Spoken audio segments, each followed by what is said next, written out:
Well, thank you all for your patience today. I'm very sorry for, the performance problems here.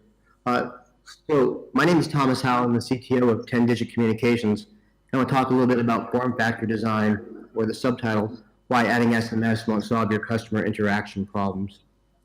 It does seem like all there is to do to make a communications more mobile friendly is to add SMS to it.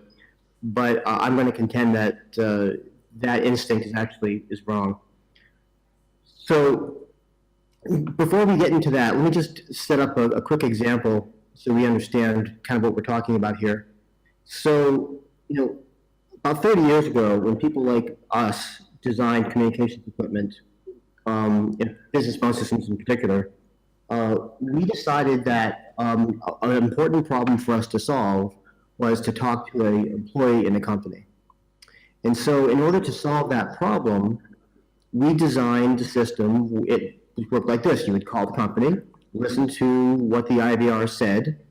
We would then punch DTMF keys, and then some person's desk phone would ring, and then if no one was there, we would leave a message. This is how we decided to solve the particular problem of talking to an employee.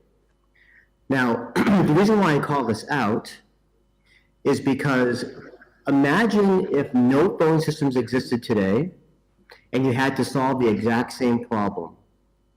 It would be perverse to make people with smartphones, and if smartphones were all that existed, to actually call a company using the phone app, listen to what it said, punch the keypad, and then hope someone would be at the desk.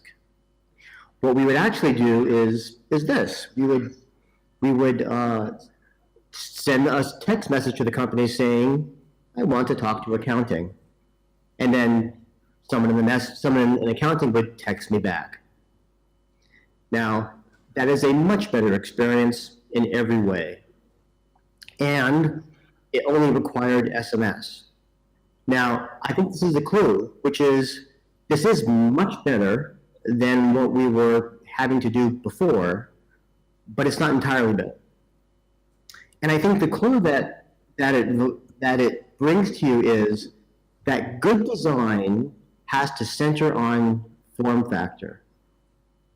And by that I mean we've lived in a world for at least 20 years where the holy grail of business communications and customer interactions was unified communications, that we would try our best to make it all the same, that the real problem to be solved was that there are so many ways of communicating that at the agent level it needs to be unified for them to handle it. The problem is it threw the customer under the bus. And in fact, if you look at the design of communications and how it impacts the satisfaction of them, the good designs center on the form factors themselves. And so what I have here is 4 different form factors. There's a few more, but I just picked these 4.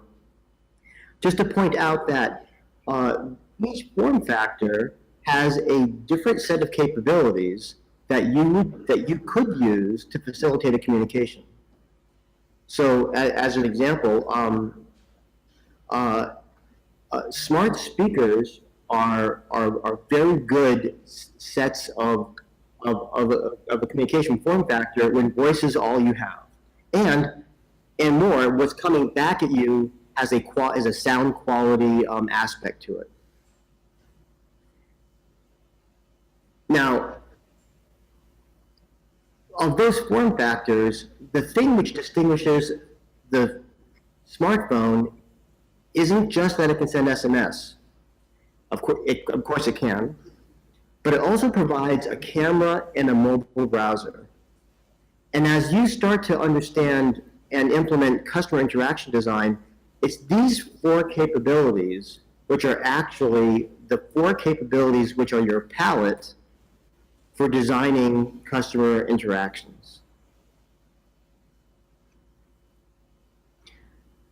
In a larger sense, in my opinion, the biggest problems that we have had in customer satisfaction and in customer interactions started 30 years ago. because we subconsciously designed all of the features and all the solutions in voice communications based upon the landline. If you were to go back 30 years, you would recognize the phone system. It hasn't changed all that much.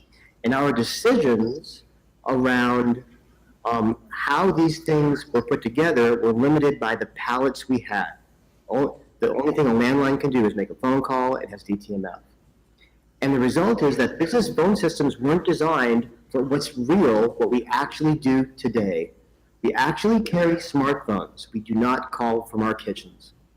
Yet all the features that we typically expect in business communications were thought of in a different palette entirely. And it's this incompatibility which has generated all the pain that we have in communications. So what I'm suggesting is that for most companies, most of the time, that for customer interactions, you need to design for what's the most common case. What happens most of the time? What is the main line? And there are three aspects to it. The first is they're calling from a smartphone. You can assume it, because almost all the time they are. You should also assume that they didn't install the app, that a mobile application is not going to be your savior. Just consider how much money we spend on advertising and marketing mobile applications just to get someone to install them and use them more than twice. And generally we fail. Even the most well-funded companies like Citibank spend billions of dollars in the advertising and promotions of their mobile applications, yet only 25% of their customers actually use it. And then finally, you can assume that those four functions of a smartphone, the phone itself, the SMS, camera, and the browser, are things that people can use and use well. You don't have to install them, you don't have to train them, people can use that. So given that's the most common case, and the actual design of a communication system matters, the form factor matters, adding SMS to a landline doesn't make it a mobile design, because what you're missing is the interactions of the other things which are on that phone palette. So here's some examples of things I'm talking about. So for instance, with a smartphone design, you can do authentication on any handset by using facial recognition and delivering that picture that you took with the camera over SMS. This becomes really important for call flows that don't involve voice. Because remember, what happens today when we call a call center is that we identify and authenticate ourselves using rare information. But if you're using messaging as the backbone of it, there's no, it's inappropriate to put your social security number in an SMS. So to solve the problem of authentication is a different way and a better way if you assume that you have a smartphone. It's the same thing with document delivery. Today, when you call a call center and you want to get a document, you have to give them your email address. Why would that be? If you had a smartphone in your hands, which almost all of us do, you can deliver that document over a link using SMS and then render it in the mobile browser. Same thing with augmented reality. And I put the word cheap here because I'm not sure if Chris Matthews hanging around. I don't want to pretend. And so, but this is a very effective, simple way of bringing augmented reality to anyone with a smartphone. Simply deliver a link over an SMS message, and then as they look through their camera, through a mobile browser, they have a really nice, easy, fast experience, no mobile apps required. And in using these sorts of techniques, by optimizing for the smartphone and using the palette of the smartphone, there's a whole bunch of new communications functionality that we can bring to every single customer. And those pieces of new functionality really impact the customer satisfaction and the interaction design. So here are some examples of customers that we have at 10Digit that use this technique. Here's an example. We service the Volkswagen Group of America, and they have cars, and cars need to be repaired and recalled. In the traditional unified communications approach, when they have a recall, they would have to call the owner of the car, they have to call the dealer, they have to call the rental car place, and the tow truck if it's a do not drive. Those are 4 phone calls that take attention and take a good hour to do. But with a smartphone design, you send them down a text message that has a link they can render in their mobile browser, so they can go through the form themselves or communicate natively with the agents using text. It is much simpler, much more efficient, much more pleasing for everyone involved. We service a lot of sports teams like the Boston Bruins. And what we do for the Boston Bruins is we help the fans in the stands participate in the 50-50 raffle.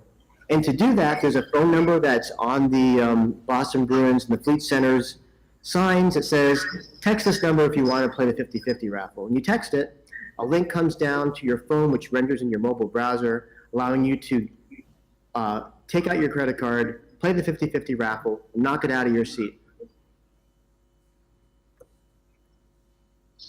As I said before, one of the real beautiful things about this palette is you have messaging and a camera.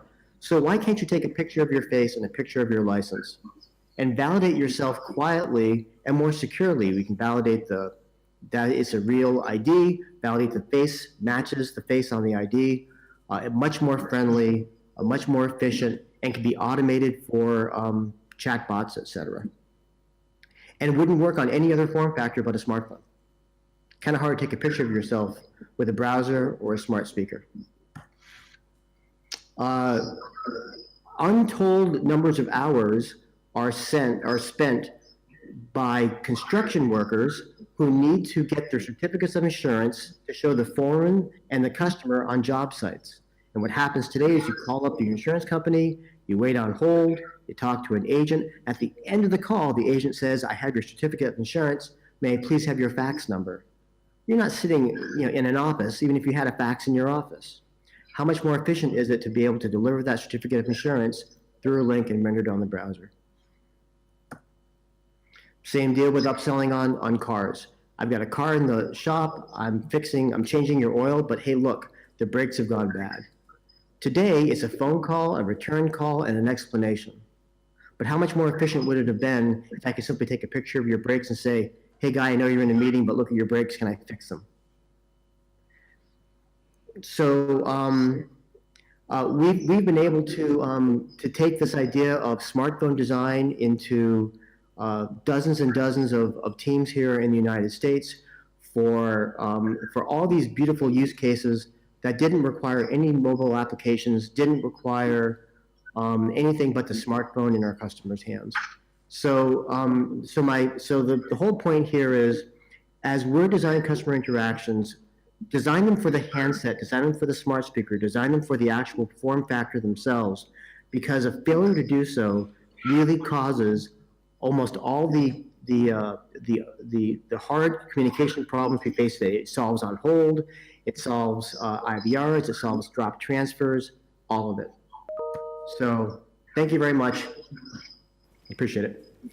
Excellent presentation. Thank you so much, Thomas.